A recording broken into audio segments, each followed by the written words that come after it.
Hello, and welcome to Sacred Herbalism, the full moon segment of the Elder Tree podcast, where we explore how plants can support us to enter into a sacred relationship with life and the living world. I'm Stephanie Hazel, and I've recorded this episode beneath the gaze of epic Wollumbin, where I live in Bundjalung country, and I pay my respects to the First Nations people of this land, as well as to the spirits and plants of this ancient earth. If you love what we do, you can support the Elder Tree mission of putting medicine in the hands of the people by joining our Patreon, where you can access special teachings from our presenters and our interviewees. So, let's walk into the moonlit forest together. Are you ready? Hello there, happy full moon, happy eclipse. I hope this eclipse full moon is being gentle with you. So this month I interview Monica Francia. She's based in Tasmania and she has a small-scale organic and biodynamic herb farm called Hop Valley Herbs. She's also a consulting naturopath, a medicine maker, a teacher, and she's the coordinator for Herbalists Without Borders Hobart chapter, a non-profit providing accessible healthcare in Hobart and surrounds. So essentially, she's engaging with herbal medicine from pretty much every angle you can, and personally, I find Monica very inspiring. Both her commitment to growing and handling the herbs in a small-scale, low-tech, meaning-rich way, but also her dedication to making herbalism accessible to all people from all. Both her commitment to growing and handling the herbs in a small-scale, low-tech way that really respects the plants as living beings, and also her dedication to making herbalism more broadly accessible. In this episode, we dive into a many-layered topic that feels really important: how we can avoid the commodification of herbs. Seeing plants as commodities is almost impossible to avoid when we live in a world that is steeped in capitalist views of nature, and even more so when our livelihoods are based on selling herbs in some form or other. Is this something you think about? What do you do in your plant walk that helps you move away from plant as commodity and product to be packaged up, sold, prescribed, bought and traded, and towards plants as being living creatures, teachers, allies, or friend? Herbal commodities are virtually the opposite of sacred herbalism, right? So it feels pertinent that we've unpacked a few layers of this in here, and it's a conversation I think we all need to be involved in. So please let me know your thoughts. You email me, put it in the comments below this, get on Instagram and share with me. I think it's just such an important and complex one that we can't unpack alone because it is a cultural phenomenon. Now, also for our Patreon subscribers, Monica has gifted you all a super useful, clear, concise ebook on medicine making that she's created for her in-person workshops, and I've been digging into it the last few days and I just love it. I totally am going to use it myself. If you aren't already a Patreon subscriber, you can click the link in the show notes and just easily support the podcast and get access to heaps of cool herbal info from us four presenters and many of our guests. If you want to hear more about Monica's work with community herbalism, you can check out episode 29 of the Elder Tree podcast when Tatiana interviewed her, and she goes really deeply into that, and it's a great episode. All right, lovely listeners, I will see you next month, and I hope you enjoyed this conversation with Monica Francia.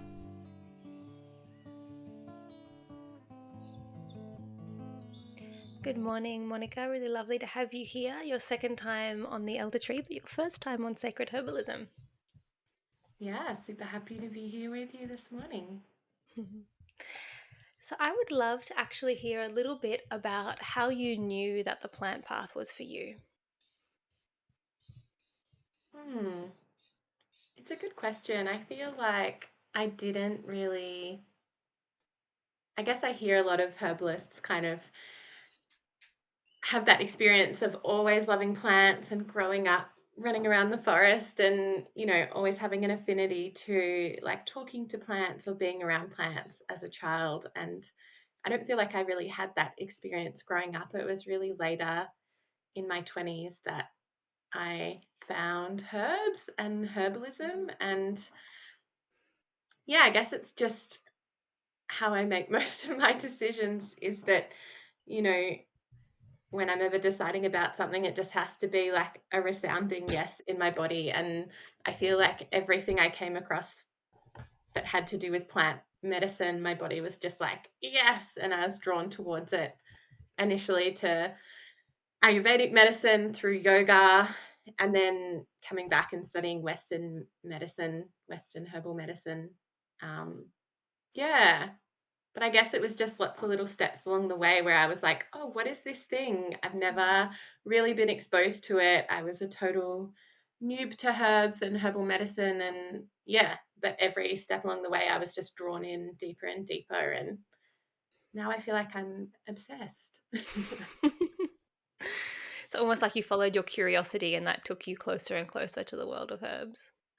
Yeah, and I think part of that in my 20s was like living a very different life and feeling very detached from my body, and coming to herbs was also at the same time I feel like I was learning to listen to my body and tap into that kind of embodied wisdom. And Mm. so it was like when I started listening, my body was like, the plants. And yeah, got more into especially growing herbs and cultivating herbs and making medicine. Yeah, being around the plants. It's just my happy place, really. Were you already a gardener at that time? No, I started growing veggies in my 20s. I was working a lot in food movements around ethical and local food, volunteering and working in community in that kind of space. So I first Mhm. came to gardening more through growing food. And then obviously when I started studying naturopathy, it was an obvious next step to be growing the plants that I was working with. Yeah. Yeah, for sure. Yeah, I feel like a lot of people that I come across in my courses, my students, or other people that are earlier on that path, sometimes they're wanting to have a kind of sign or this like divine moment that shows them that they're meant to be herbalists or meant to be on the plant path. But I love that for a lot of people it is just a slow moving towards you're interested, so you do it. You just decide to do it. It doesn't have to be this divine inspiration necessarily.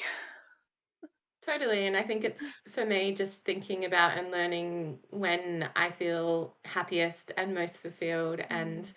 I just kept getting such a clear message that I was the happiest when I was growing plants and working with the plants. And um, yeah, especially after my studies, because as a lot of people probably experience, my studies of plant medicine was not very connected to real Mm. plants, but post studying and being more and more connected to the plants, I was just like, more of this, more of the being with the plants, and Mm. yeah, getting to know the plants. And is that what's led you to starting a herb farm in Tasmania? Yeah, definitely. So I moved down here to do an internship at the Gould's farm because I wanted to learn more about growing and start growing some of my own medicine. Um, and I just, once again, it's that thing of like, I just realized I was happiest. All my happiest times were like when I was out on the farm, harvesting, weeding, processing herbs, making tinctures. It was just like my happy place. And so, even though I still love being a naturopath and I still do that 1 day a week, um, I just was so drawn to actually working with the Mm. plants and growing the plants. Mm. So your body wisdom led you more and more towards a hands-on kind of experience with the plant world. Yeah, definitely. And as I was initially working at the Gould's farm, so working for Greg Whitten, learning lots from him. And then I was leasing land and growing herbs from another amazing farmer who I wouldn't be farming now if it wasn't for him. He gave me a real leg up and opportunity to lease land for him, from him. And but I found that it just wasn't quite the life that I wanted, having to drive to work and not being around the plants all the Mm. time. And met my partner through that time, and she is also a herb farmer, and we just wanted this life where we're living, where we're growing, we're surrounded by the plants all the time, and we Mm. can kind of integrate our life more with the growing rather than it being something where you're kind of, yeah, going to work, like time to clock on and drive to work. And so when did you bought some land in Tasmania to make your herb farm? When did you start that? So we bought the land last July, the start of July. So we're just over a year on the land where we are, which is in beautiful Lutruwita, Tasmania. We're under Kuparuna Niara, which is the Great Western Tiers. So we're surrounded by mountains and bush. And so, yeah, we've spent the last year in transition. So we were both still working off farm for a lot of the last year, but in the last month or so, we've transitioned to both being full time on the farm, which is exciting. Amazing. How has that been for your relationship with the plants? What's Yeah, it's changed? been, yeah, it's incredible. I just, like, both of us just love waking up to the plants every day. And even if we're not working or tending to them, we're seeing them and walking past them. And I guess just that's what we both really wanted, is that really intimate relationship with the Mm. plants where you're kind of seeing them in every condition. You know, you're seeing them after a heavy rain, you're seeing them with an early frost, you're seeing them when the sun comes out, and just getting to know them in that really intimate way, even if we're not working all the time, we're, yeah, just seeing it all the time. Whereas over the last year where we've had to be away like 3 days a week and then 3 days a fortnight, um, you just miss a lot, I think. Sounds almost like you're describing your children, or like that relationship of like tender care that I'm hearing in your voice, which is really sweet. It's so true. I feel like it feels like we had a baby last year, which is our farm, and Mm. it's been a lot, which is great. Um, As babies are. exactly. The best thing and Exactly. the hardest thing. Yeah, but I love it. I love it so much. I love being surrounded by the plants and just seeing them every day. And yeah, it's pretty special compared to, yeah, farming when you're going to work and just seeing them a few days a week or between 9 and 5, you know. Can you sketch me a little bit like what a week in the life of a herb farmer looks like? So, like, what have you done this week in the last week? Yeah, so at the moment, so over the last year, we've been growing on a quarter acre, which was already fenced when we got here. Um, and that's been great, but we've had so much demand and pretty much sold out of all our herbs. And our plan over this winter has been to fence and um, turn to production another acre garden. So at the moment, it looks a little different in that we're fencing, and this morning we were out very early shaping beds and sowing a cover crop because we're about to get a lot of rain this afternoon. So trying to get a cover crop in. We're really big on looking after the soil and regenerative agriculture. So we're working a lot with minimal till and using cover crops to keep soil covered and that kind of thing. So What's your I guess cover that's crop the you really sowed today? it's a mix of different things. It's got some oats and some lupins and some clover, some ryegrass. Yeah. We've got this amazing local seed producer called Rob, who is an incredible expert on cover crops and grasses. And we've been working with him to get a good mix. Yeah. Nice. But yeah, that's kind of the nice thing about herb farming, is that it's so seasonal and it looks really different at different times of year. Like come spring, we're going to be doing a lot of, like, we're sowing a lot of seed and doing a lot of transplanting plants. And then come summer, it's just peak harvest time where we're harvesting every day and trying to get things dried and processed. Um, yeah. And then I just do 1 day a week consulting as a naturopath. So that's my kind of non farmy day. Beautiful. Yeah. Thank you for sketching that for me. So at the Mm. moment, lots of fencing and bed shaping. Sounds Mm. well, lots of hard physical work sounds like at the moment. Yeah, it's good. Definitely don't need a gym membership on top of that. It doesn't sound like it.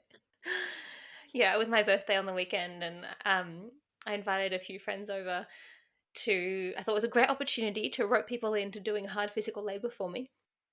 And so we built a Great. cactus garden that I've been fantasizing about for a long time. And my partner was like, "What do you want to do for your birthday? Should we, go out for dinner? Should we go to the beach? Should we?" And I was like, "You know what? I just never have time to do the gardening I want to do. Can I just get people to come over and help me make a garden?"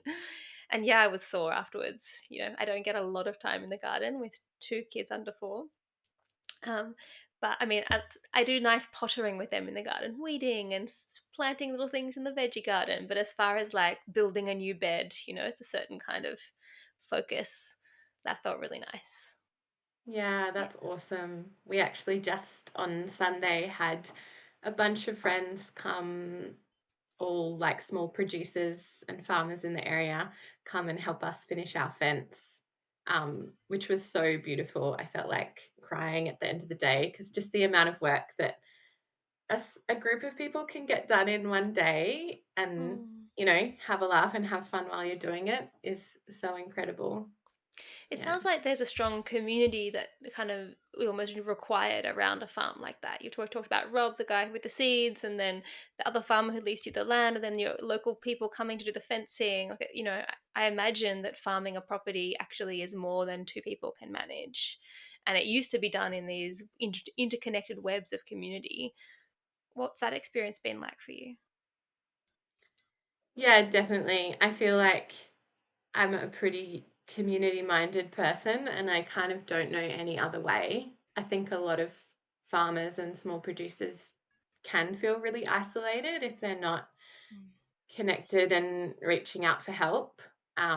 We're so lucky we just finished a year doing the Sprout Small Producer Program, which Sprout is an organization in Tasmania that supports small producers. And so we made heaps of connections through that. And yeah, just farmers are incredible people, which is something I feel like it's similar with herbalists.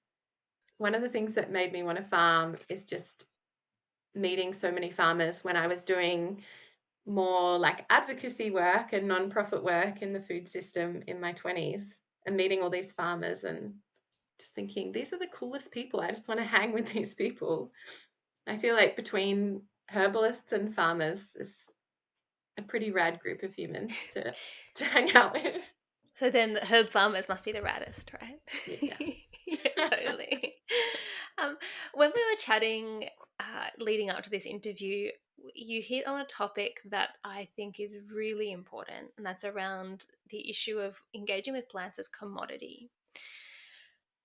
Now, it's such a huge topic because the commodification of things is so deeply interwoven into our entire financial and cultural system, right? Like the very base of capitalism is about essentially at base taking natural resources and transforming them to commodity to sell for capital and accumulating wealth in that way. And even if it's not, if some you're not like as a primary producer, obviously you are taking things directly from the earth. But as we go along, as a herbalist, I'm working with tinctures that have a few steps in between, a few people in between, but essentially all of that wealth comes from natural resources.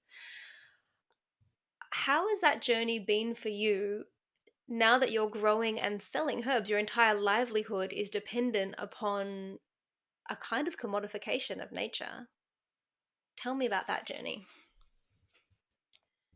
Yeah, it's something that me and my partner Cara grapple with every day. We are definitely still trying to figure out how to be herb farmers and herbalists and not commodify plants. I guess it's, and it's like you talk about a lot in the Sacred Herbalism podcast, seeing herbs as our allies and our friends rather than just a commodity that we can, yeah, capitalize on.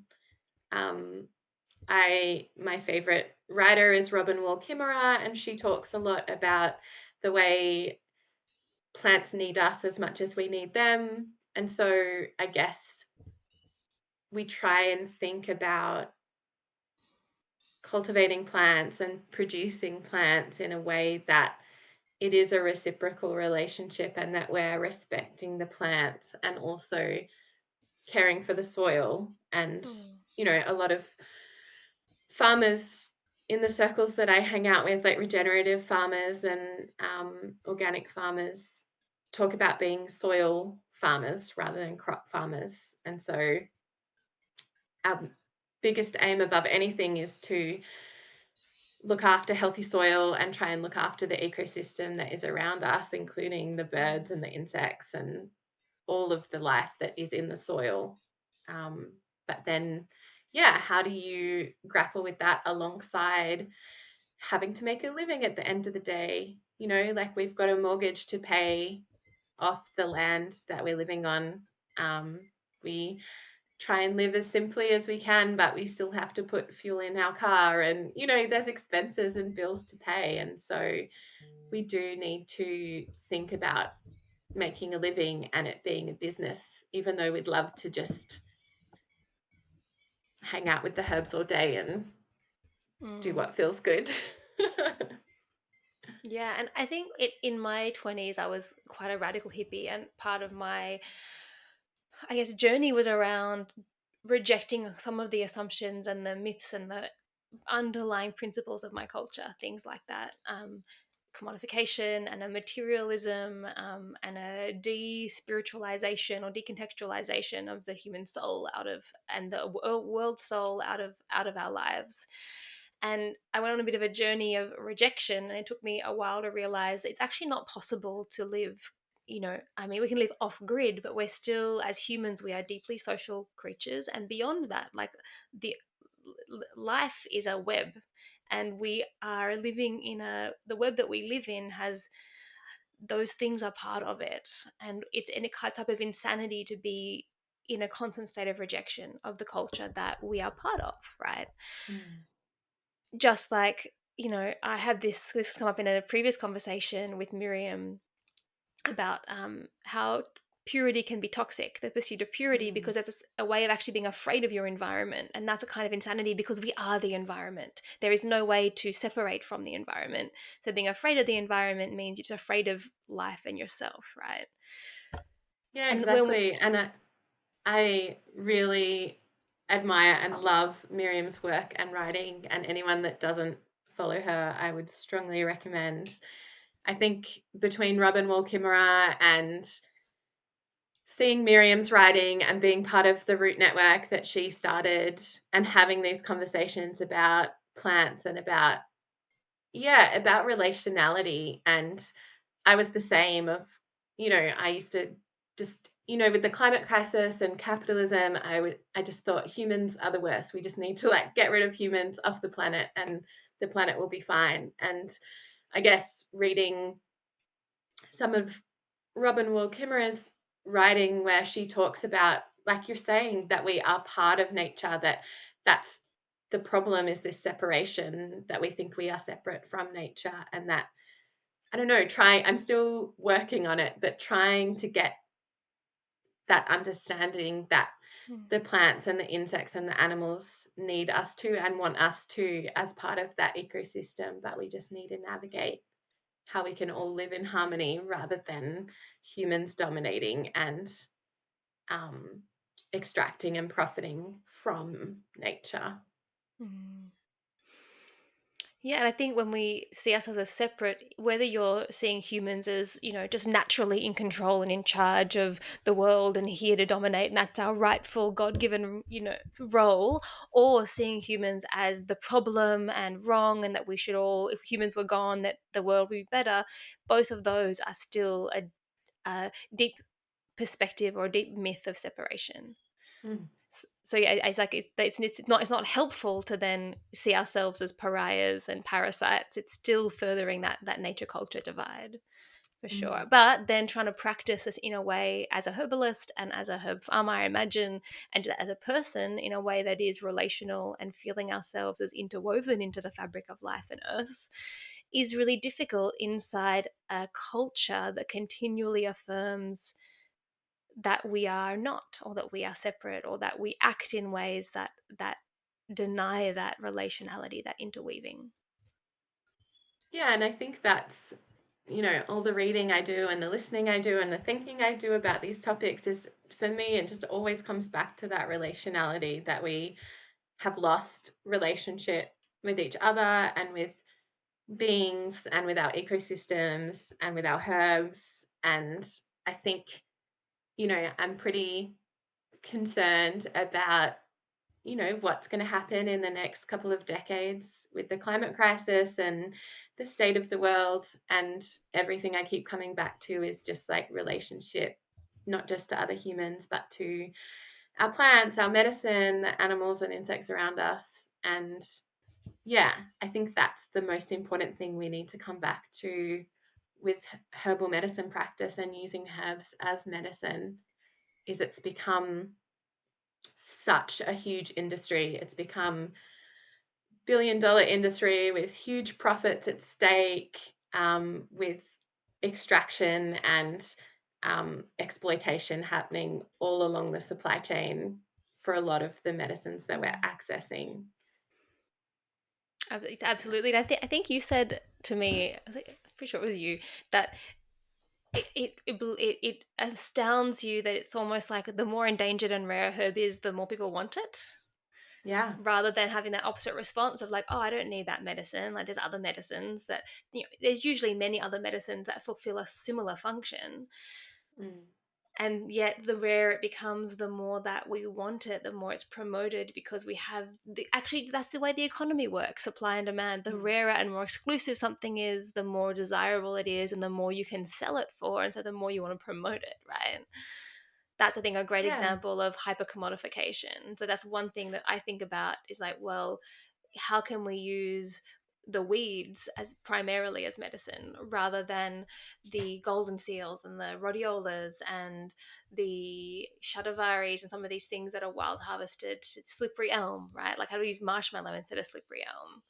And there's one or two times I've used slippery elm because it was really, really indicated for a short period of time, and it was interesting seeing my own discomfort with that choice, and yet I still did it, right? So I think that's one way to decommodify, is to not use the rare plants. Yeah, definitely. And I think that's what we're trying to navigate and practice within our farm, and how we navigate, I guess, business in quotation marks. Um, well, it is business. I shouldn't say in quotation marks, because we are trying to run a business. We are trying to make a living. I remember a radical business advisor giving me the advice that it's don't think of business as a dirty word. It's capitalism that's the dirty word. Mm. Like, commerce has existed for um, a long time. Anyway, that's one of the things that we're trying to do, I guess, that in that thread of relationality, is like, we're so lucky as herbalists to have this flexibility and fluidity in the way that we prescribe. Like, yes, we might love golden seal for sinus infections, but how many other herbs do we have that we can reach to in that situation? And so I think as herbalists, as growers, for me and Cara and other people growing, but definitely as herbalists and consumers, the people who are using the medicine, how can we be fluid with that? And it's one of the things that we're trying to practice within our business, is working with what is abundant and not trying to push herbs to yield a certain amount, or to like meet the demands of the market, or like, we can have a lot of demand for this one herb, and we could just put our whole farm into monoculture and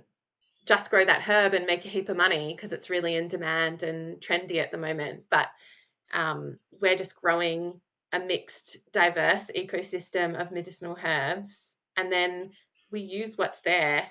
And I think that's that, going back to that bioregional practice as well, of like following the abundance. What's there at this moment? Like, if it's spring and we haven't harvested chamomile since last January, we're almost running out of our chamomile, but then we reach to other things until we start harvesting chamomile again.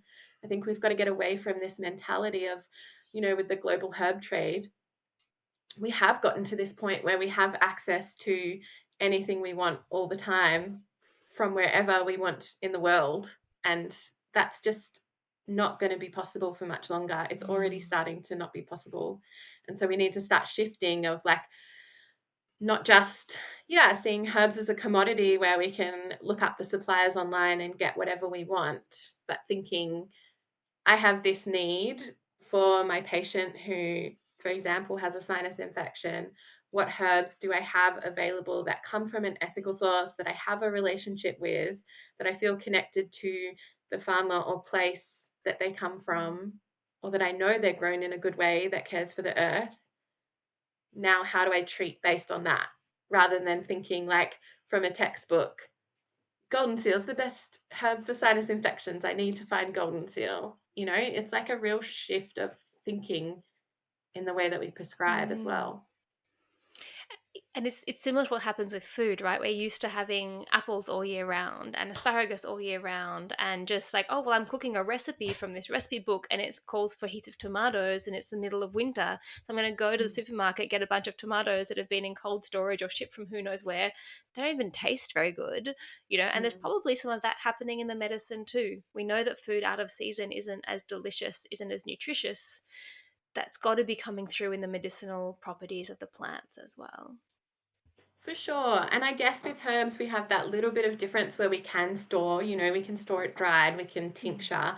But I think still it's such a good comparison to like eating local seasonal food because it's such a joy to have chamomile that's been harvested this summer and it's like so fragrant and sweet and it's like honey and the florals are just so beautiful.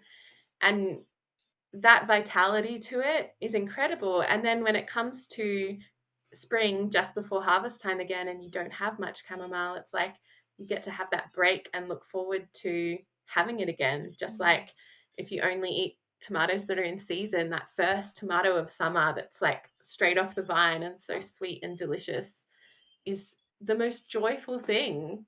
And I think Mm. herbs can be like that as well. Absolutely. Yeah. Bringing back the joy of scarcity, right? Speaking of scarcity, that and how herbs Mm. that are rare and become more prized, well, I think being seasonal, it also brings back the excitement of scarcity. It's like my daughter was asking me, why can't Christmas be every month? It's like, well, it wouldn't be so exciting, darling, if it was every month. Yeah, I guess a Totally. And month is a it's long time for a 3-year-old, but yeah. And it's us being in response to our environment rather than us like demanding Mm. things from our environment that are not possible. Like we're only doing it now because we're so drastically damaging and extracting from our earth.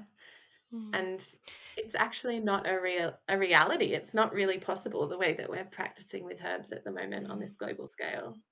You said something before about just not growing a monoculture or not trying to respect how much the plants want to produce. And that really resonated for me in this beautiful way. I was like, oh, yeah, I guess so much conventional farming is really forces the plants, whether it's Mm, an orange orchard, it's like, how can we get the most number of oranges? And it's using chemicals, it's using all kinds of practices to stress out the plants and to force them to overproduce, which I don't imagine they love.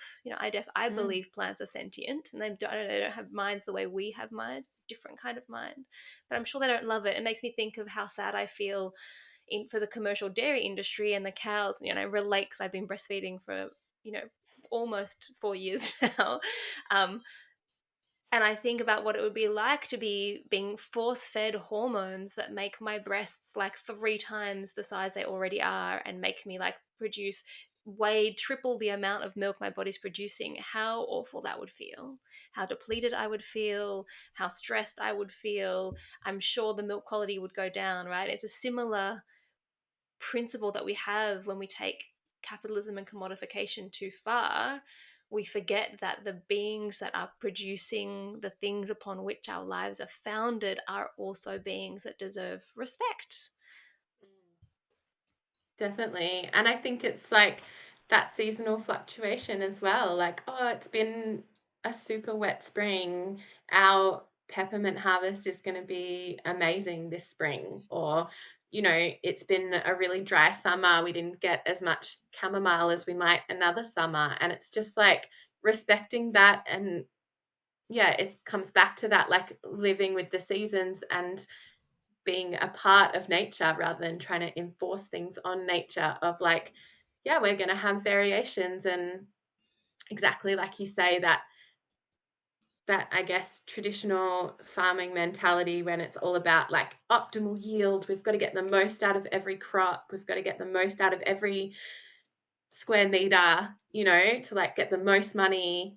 And that's what we're, I think, trying to get away from while still juggling being able to make a living is, letting the plant be its natural, have its natural response to the environment, to the climate, to the ecosystem that it's in, and us adapting to that rather than Mm. trying to force and demand what we need as humans from the plants.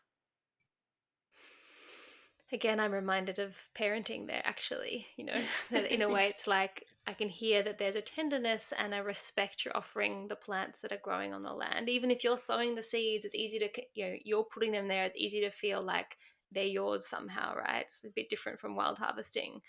And same, you birth these children, it's easy to feel like they're yours. And I think gentle or loving parenting is where you offer the support that they need, and as you and watching them to see what kind of support they might need as they go along to help them to flourish the best that they can in their natural way, Mm. respecting their individuality and their own story, right? And the opposite of that, which feels like that forced farming, it makes me think of one of my friends in high school who ended up being hospitalized for anorexia because her mother was forcing her to be the best ballerina and to be really academic at school and to be perfect and to be polite and to go to church and to like pressure because she needed her daughter to be something that wasn't Mm. actually who the daughter was. And then, anorexia and a lot of struggle. She's now a flourishing woman, but um, it just feels like this parallel. And I think what I'm trying to do here is to personify or could call anthropomorphize the plants, but I think we need Mm. to give them agency and personality in our hearts to be able to decommodify them. Yeah, and I think for me, coming from working in the local food movement and seeing this huge shift in the last like 20 or 30 years, not everyone, but to a lot of people really understanding seasonal local food, like getting things from the farmers market, like eating tomatoes in the summer, like a lot of, certainly not everyone, but a lot of people have kind of been able to get that mental shift in their mind. But I'm not seeing it to such a large degree in our herbal community where we, yeah, can we kind of shift that thinking to using what's available and, yeah, even like, well, I can only get lemon balm from Bulgaria at the moment, and that's a lot of miles for it to come, and it's not organic, and there might have been some exploitation along the way, then like maybe I just don't use lemon balm at the moment.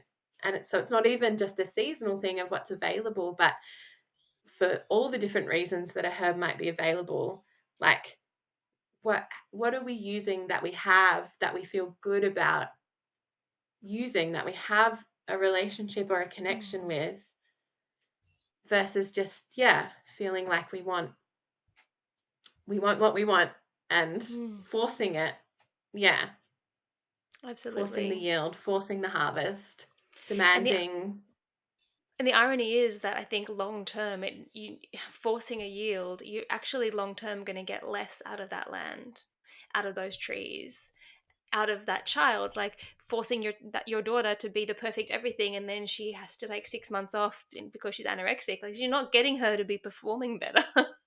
Mm, There's a short term illusion that that is a more productive way of being, and I think we're seeing that. Surely we're going to see global food production drop as we bear the fruits of the intense commodification and forceful relationship with the earth that we've been walking with for a while.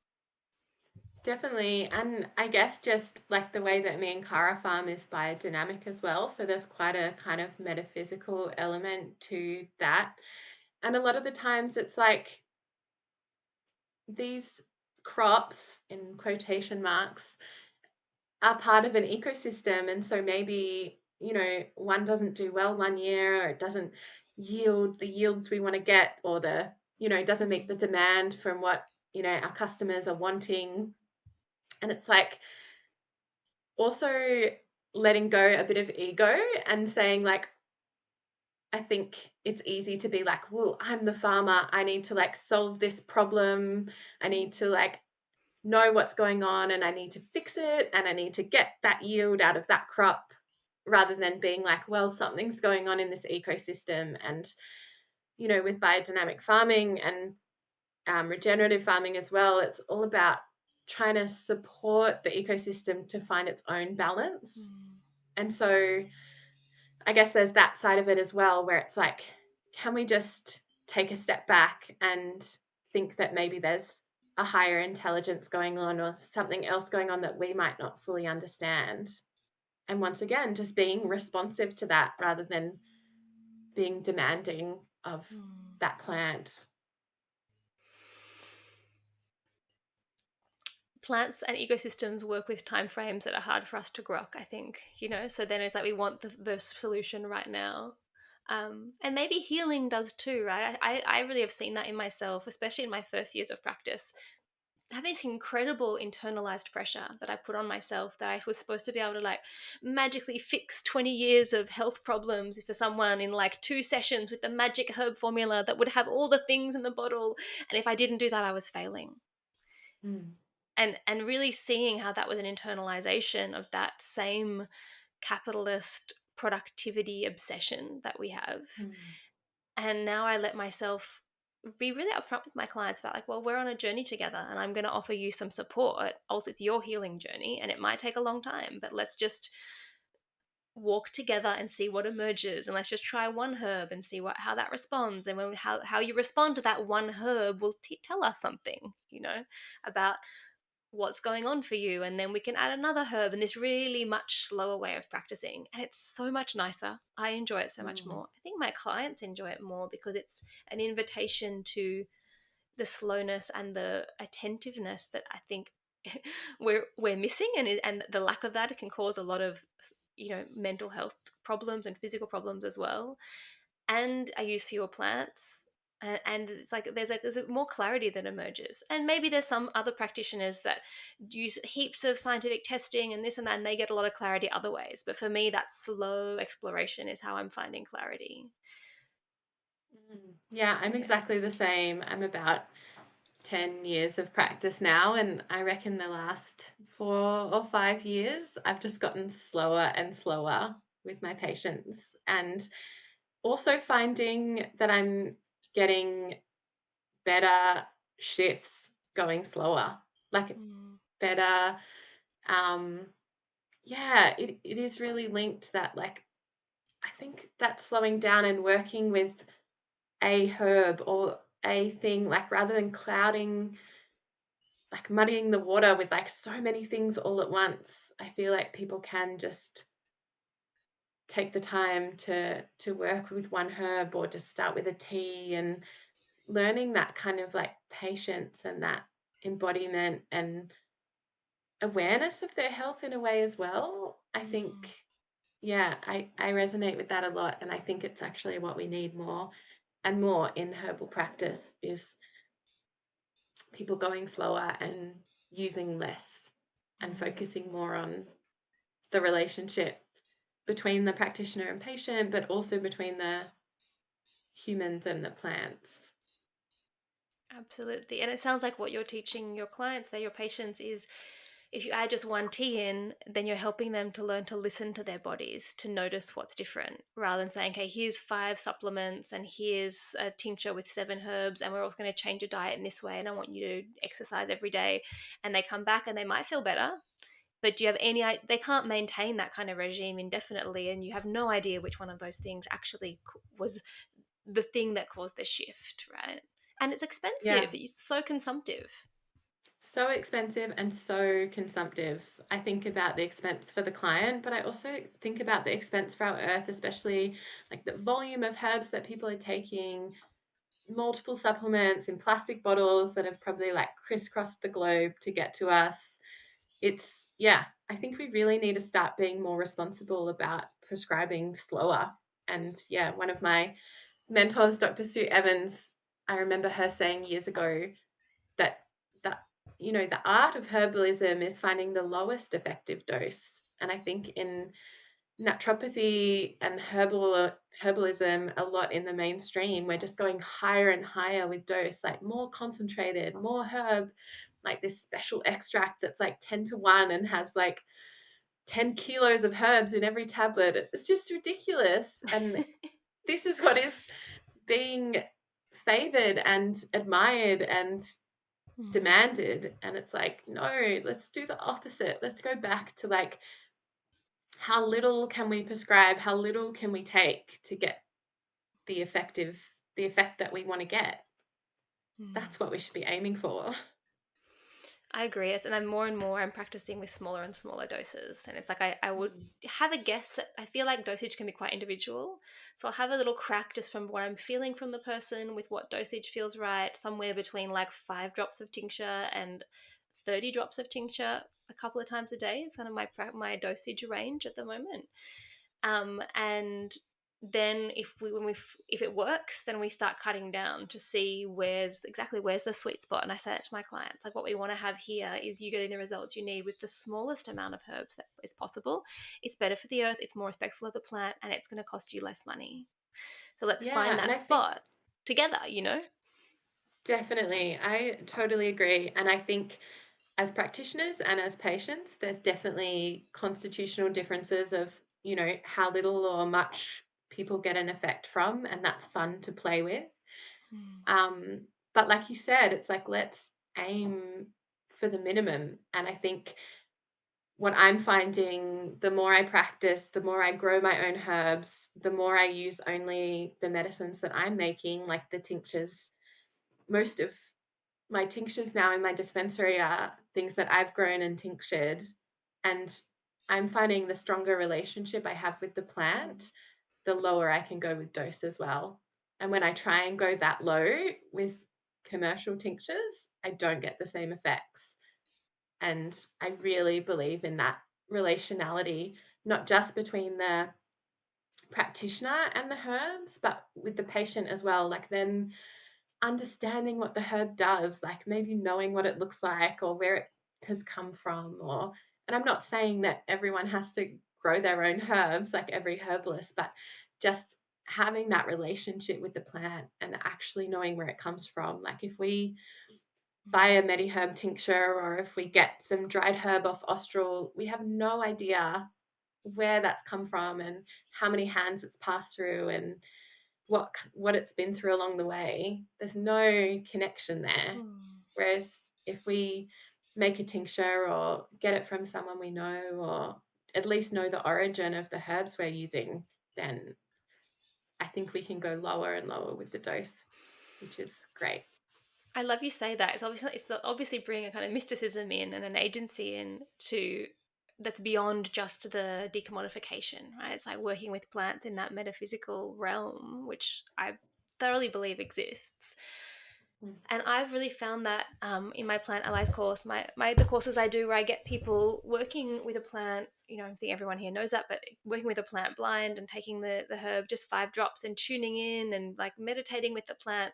And I find that the kinds of impacts and effects that people are feeling from the herbs is so much bigger than I see normally. And I think it's because of Mm. that, the container and the practice of like real attentiveness.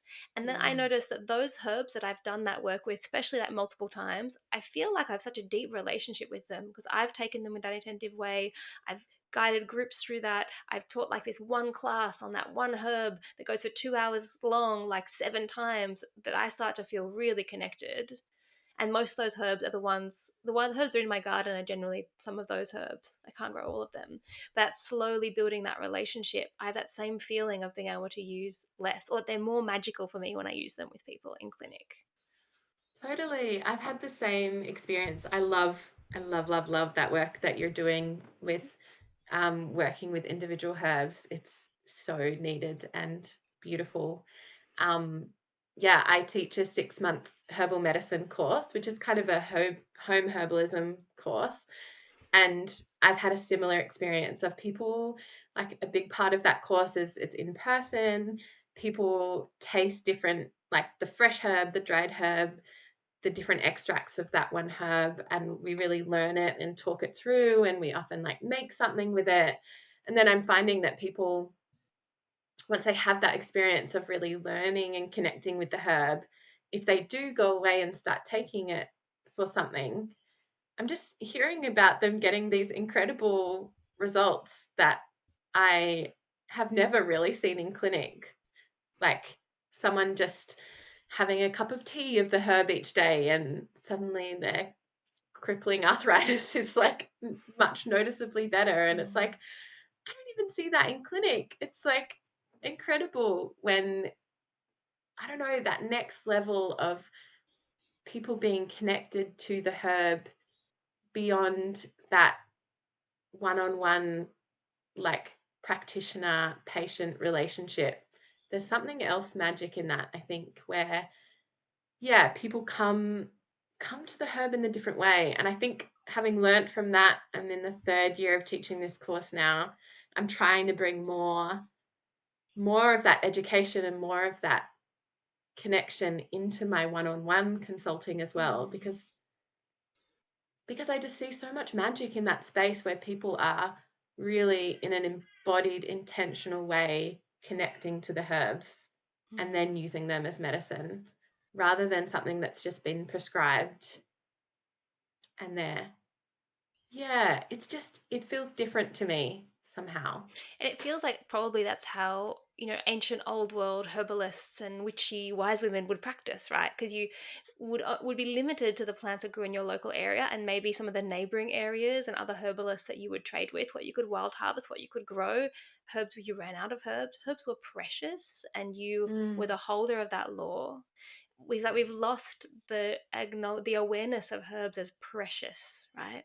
They're like mm, just this abundant commodity, and how do I get the cheapest herb? And and I've definitely bought herbs from Austral because I was making herbal teas for a business, and that was the only way I could make a margin, right? And then to be like, actually, that's not how I want to practice. Remember, the plants mm, are precious. And I think that then when you hold that awareness, we hand them over differently.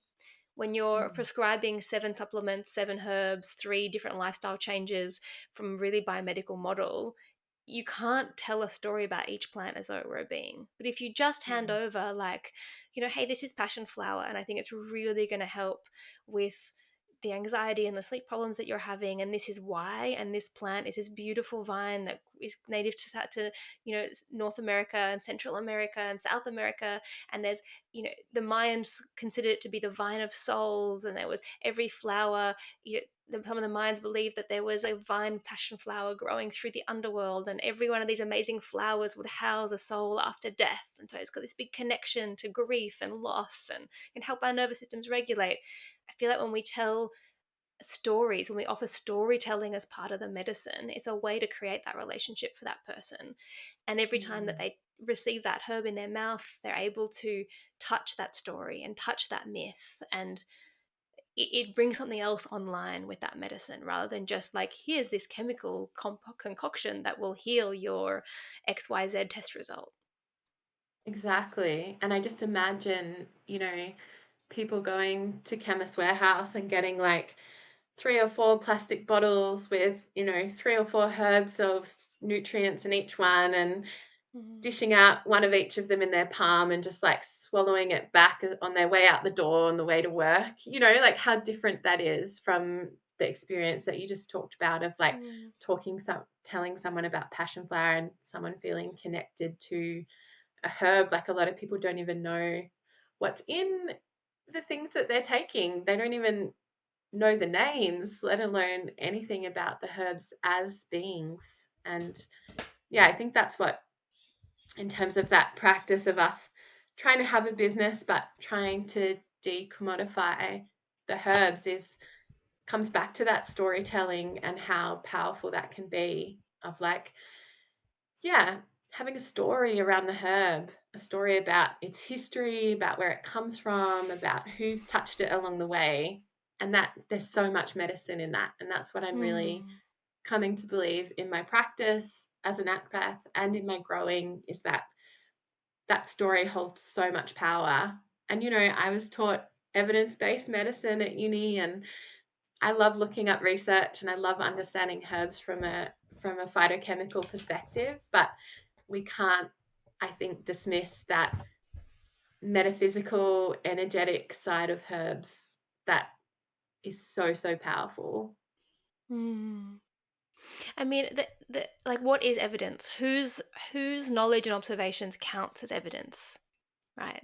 And the evidence of you working with that group of your students and hearing about that one cup of tea that completely resolved their arthritis, that's still evidence, right? Like, it's still Mm, truth.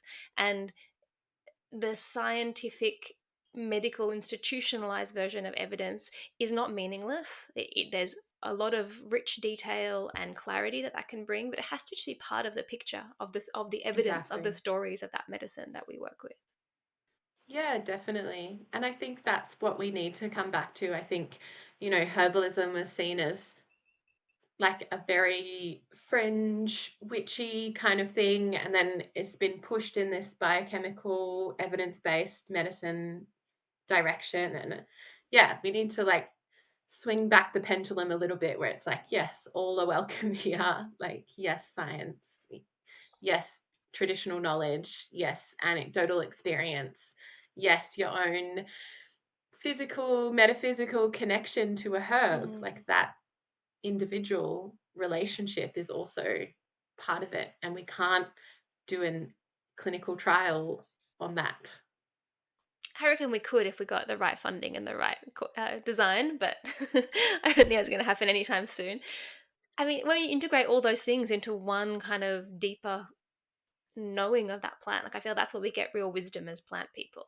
I think if we're all in the metaphysical and the intuitive and the anecdotal, we miss something. If we're all in the traditional use, traditional indications, the historical, well, we miss something. If we're all in the phytopharmaceutical, medicalized, evidence-based system, then all of that's lopsided. So when we can bring all those things together, then I think we're walking towards greater depth and wisdom. Yeah, definitely. I Mm. agree. So talking to you, I'm having this idea of like a great little exercise for me to do, for anyone to do who is listening and who wants to practice decommodification of her practice. So Matthew Wood says that you only need 30 herbs to be a master herbalist. If you know them 30 herbs really, really well, you'll be a better herbalist than if you know 200 herbs superficially, right? And I think we're pushed in the direction of 200 herbs. So I Mm. reckon a great exercise would be to sit down, make a list of 30 herbs that you feel, prioritize the ones you feel connected to, that grow in your local area, or that are like really abundant, like dandelions and the, you know, elderflowers and the things that are quite abundant and grow at least in Australia. And maybe you could include one or two, like if there's a herb that you absolutely must have that's from somewhere else in the world, then add it, but check that it's ethically grown. Find the suppliers where you supply that. Get the story from each supplier of like what that looks like on their farm. Make a list of all their indications, and then just like trap yourself. Say, okay, for 1 month I'm only going to prescribe from this list of 30 herbs. And you could even like have a dossier where you just start adding stories and anecdotes, and try growing as many of those herbs as you can, or wild harvesting some of them, or building relationships. And 30 herbs, that's manageable to do. You could start with 10, right? Whereas 200 herbs, you can't hold that much story. Mm. Go on ChatGPT and say, what myths are there about, echinacea? I don't know, whatever it is that you're looking at, and just start to build that repertoire of relational, mythological story and actual knowledge of their growing kind of situation. Yeah, even if you don't want to practice like that, you can just do the exercise. Or like, okay, look at my last 10 clients. How would I prescribe a single herb from this list to all of those clients instead of what I prescribed them? Yeah, and I think one side of that is like the recognition that it actually is really hard to ethically and locally source a lot of our herbs. And I think that's another, big conversation that I'm having with a lot of people in our profession. And I guess don't be disheartened if you can't find a local supplier for your 30 herbs or 10 herbs or however many you want to do, because know that that is an evolving process. And I think we need to see this as a real joint journey between growers and herbalists and people that use herbs, that we need to be working towards more sustainable practice. And that's going to take time. We need more growers. We need people to be able to probably pay more for their herbs to be able to access good quality organic Australian grown herbs. But that, I think that's an amazing exercise, even for like the awareness of like how many of those 30 herbs could I get from like an organic grower, or could I get even from within Australia, and kind of go from there. And just, yeah, I guess just know that that's an evolving space, and there's a lot of great people trying to build up the local availability of herbs. I mean, even just going and contacting your suppliers for those 30 herbs and asking about, Mm, like, asking about how they're manufactured, how are they ensuring they're ethically supplied, is a powerful act in and of itself, because you're signaling that that matters to you. I actually did that mhm, recently. I really love rhodiola, and I especially love rhodiola as a teaching herb because it's such a particular flavor and such a particular kind of energetics, that this it has a very strong personality that is unique in the plants that I've worked with. And so I love that because it teaches people something very specific. But I know that rhodiola is really endangered, and so the last year I've been like, oh, I don't think I can use rhodiola anymore. Like I'm gonna have to just think of something else, and I think I need to say goodbye to rhodiola. It's just not, and I thought, oh, well, I'll just contact, a few suppliers. And I get a lot of my herbs from PPC Herbs. I especially love their fresh plant tinctures that are grown in Marlene Herbs in Tasmania. There's such an aliveness. I get such amazing results from the fresh plant tinctures. Even though technically there's less plant material per mil, I get better effect per mil, right? It's a great mm, example of what we're talking about. Um, mhm. as I I totally contacted agree. them, wrote this long email about like, hi, da da da. This really matters to me. I know you've previously told me that your rhodiola is cultivated, not wild harvested, but I'm not accusing you of anything. But a lot of it comes from China, and I don't know that I trust that that's being really checked. It could just be getting sold as cultivated. Can you give me any evidence? And they asked me to keep it private, like all of the where they get their rhodiola and everything from. But they sent me all the paperwork and all the certification, and it actually comes from, it's cultivated from a not China, a different country that I trust their certification processes. And um, I was really impressed that they'd done that level of due diligence, actually. And I felt Mm, so good as a herbalist and a teacher who loves working with this plant to push on that. And I just use it very carefully in very low doses because it's still really precious. Um, but yeah, knowing that it's not depleting the wild reserves, that I can use it with a sense of like I did my research, and I know that so much of the rhodiola out there on the internet is completely stripping the wild places of this slow growing rare succulent. mm. Yeah, it's such a good example, because I think we can easily get into that space of thinking like, oh, this herb's endangered, I just won't use it anymore. And I worry about that from like the loss of knowledge, the relationship between humans and that plant, and if there is a herb like rhodiola that is being cultivated and farmed in a really great way, like I'm growing rhodiola, but not heaps. I know a place I was previously working was getting it from an organic farm. And so there are these farmers out there cultivating it. I know Mm. Christopher Smith is doing work in trying to grow endangered herbs. It's like, instead of saying, I just won't use it, like, yeah, look for these people who are growing it in a way that we feel good about. And then, yeah, use it with reverence and Mm. care. Like that feels like a better outcome to me than us just stopping using things. And And yeah, there's some herbs that I won't use, but if there is that story or that connection to a farm or to, you know, was that PPC you were talking about, yeah. obviously has this relationship with this farm that's growing for it, and like that's what we need more of, rather than Mm. just cutting it off because we don't know. And then we're also financially supporting the people who are doing the hard work of I guess stabilizing and preserving those populations of those plants. Exactly, like good for them. People Look, it's going, there's some folks in Tasmania who have started growing golden seal commercially, and it's like amazing. Good for you. Like what a hard crop to choose to, like it's a high value crop, but it's years until cultivation. It's got tiny little roots. Same with mm, rhodiola. So people who are doing that work, I'm like, yes, take my money. I want you to keep doing that work and continuing our access to that herb, but also like supporting that herb to keep living and thriving, because mm, even if we're personally not supporting the unsustainable wild harvesting, it's happening. And so mm, I think cultivating these herbs and keeping them alive and well is also important. Like if we can encourage and absolutely. support that, then that's Yeah. definitely a good thing. I have this beautiful oracle deck of druid cards, and I druid plant oracle that I picked up, I don't know, like 15 years ago in a little bookshop in Perth. And I there's one card that has like a druid healer in the mountains of Scotland with all these plants hang up around her in her little herb room. And I was looking at it.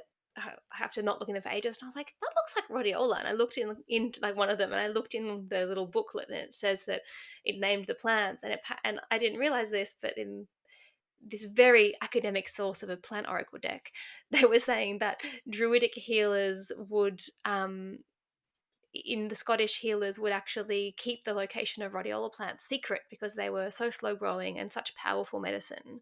They didn't Mm. trust that people would respect that, and so they would return to them again and again and tend them and harvest a small amount and da, da, da. and that felt really beautiful because I felt that was just after I'd done this whole investigation with PPC, and I felt like it was kind of participating in something that my ancestors were also doing, which was like guarding the preciousness of the rhodiola. Definitely. And I'm so Mm. glad you had that experience with PPC. I'm part of a environment and sustainability working group, and um, we have had not a lot of success getting information from suppliers about where herbs come from. So that's amazing to hear. Like Mm. I feel like PPC is quite ethical in the way that they run their business. And obviously, huge fan of Ronald and Marlene, who grow the Mm. most beautiful herbs and fresh plant tinctures for them. But yeah, I'm really like thank you for doing that work, because I think it's so important that we're raising awareness and making these demands on the industry. And also, I'm really happy to hear that they were so responsive and yeah, Yeah, got back I to you like was that. I It's was impressed, amazing. and very quick response straight from whatever his name is, the owner of the business, being like, "Okay, I got your email sent to me, and this matters to me too. Please respect my professional, um, what do you call it, professional secrecy or whatever. But here's all the information that Mm. you need." Yeah, so Amazing, which is such a different experience to like years ago. I tried to get any information on, I won't mention the supplier, but slippery elm powder that was labeled as sustainably wild harvested. And I was like, I want more information about that. What does that mean? And I think I spoke to about 10 people in the company. I just kept getting passed around, got no answers. No one could tell me where it was from, why it was sustainable the way they wild harvested it. Nothing. And it's I think that's not an uncommon experience mm, to just kind of be evaded. So it's good to hear that we're getting that response. yeah. Mm. So as we finish up, I would love to hear about a plant that is moving powerfully through your life at the moment, or a plant that you feel really connected to. Mm. Yeah, I've been on a bit of a journey with peony recently, and I've got a real breakthrough, which I'm really excited about, that I think only the plant nerds will appreciate. Um, Peony's always been one of my favorite herbs, and as I've been, over the years transitioning to like bioregional herbalism, using herbs I can grow, especially for me because I'm very lucky to be practicing in this temperate climate, I can grow almost all of the herbs I use But peony was always this one that I was like, where do I get peony from? Like good quality peony, and wanted to grow it and talked to some growers in New Zealand, but couldn't get it. Anyway, blah, blah, blah. It's been this long journey of about 2 years of me trying to grow peony. And last year, I got some propagation material that I knew was peony lactiflora. I grew it, I dried it, and it didn't taste right. I was like, this isn't, something's wrong about this. It doesn't taste right. It doesn't smell right. What's going on? So I've just spent another year trying to like figure out what's going on with peony. Anyway, I talked to an incredible traditional Chinese medicine practitioner friend of mine, and she told me that white peony root apparently is um, harvested, and then the root bark is peeled, and then it's steamed, and then it's dried, and then you have white peony. And what I grew and dried with the root bark still on is known as red peony in traditional Chinese medicine. And so that's why it tasted different, and it has slightly different energetics and stuff. And so now I've gotten onto this peony grower in Tasmania, who there's a lot of research going on through UTAS in Tasmania on um, traditional Chinese medicine herbs and the like viability of them being grown here, because climate in China is changing and there's issues with sourcing and certification and such. And so they've just gone out and tested the lactoflorin levels in all of this peony. And so I'm finally going to get some peony and grow next year. And I'm so excited because I know how to process it properly now. It's been tested to make sure it's the right kind of variant and species and good levels of the medicinals. And so similar to your journey, I guess, with rhodiola, of being like, oh, I really want to keep using this herb, but I'm not sure it quite fits with my ethics. I can't quite source it in a way that I feel really good about. And so, yeah, I'm feeling very excited to be using peony again and having it back in my life. Awesome. I really like white peony too. That sounds quite labor intensive too, right? It's not going to be a cheap herb to buy. Definitely not. And I guess that's like when you understand the processes that these herbs go through, and I think that's about the relationality. And when you understand the processes of these herbs in an intricate level, it makes it easier to decommodify them, because there is so much care and labor and, expertise and wisdom all along the way of like how we prepare our medicine. And so it really gives you, I guess, like a value beyond money.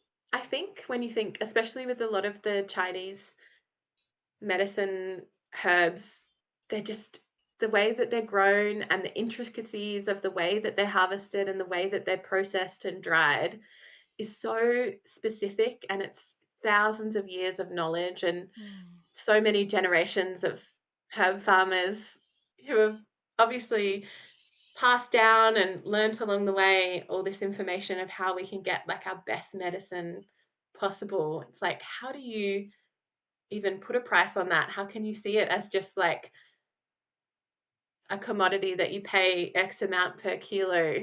Because there's so much to it. Do you know what I mean? Absolutely. So, I definitely, anytime, which is not many times, but anytime that I have grown, harvested, prepared a herb for my clinical use, I'm so what's the word, reticent to use it, because it was so much work, and that preciousness comes through so powerfully. I'm like, I guess you can have just a little bit of this tea, but don't take too yeah. And then much. you're like, just 1 cup a day, or, just 5 drops of tincture a day will be enough, because you have this reverence for the herbs that, yeah, when you work with them all along the way of like growing it from a seed all the way to prescribing it as a medicine, it's like, how do you even put a value on that? Yeah, that being, that relationship, that labor and of love. So is that your suggested exercise for people to start decommodifying plants, to grow, harvest, prepare, and prescribe a herb yourself? Yes, I think all herbalists should be growing something, even if it's calendula in a pot plant on your balcony. I really think having some kind of connection with a living plant, or if you go to a community garden or you build a relationship with a herb farmer or someone who's growing herbs and you get to visit the herb and, actually see that process of it growing from seed to plant to harvest to drying to processing to tea or making into tincture. Like, it's such an incredible journey to go through with a plant. And Mm. yeah, I think that is a way that we can start to decommodify and, reject capitalism, is like building that relationship with plants through growing with them. Here's to a long and beautiful exploration as a community of herbal people and plant folk towards a deeper Mm, relationship with plants and decommodification. yeah. Thanks so much, People have got a lot Monica. of homework, I think. Yeah, you better do it, listeners. um, we're both teachers.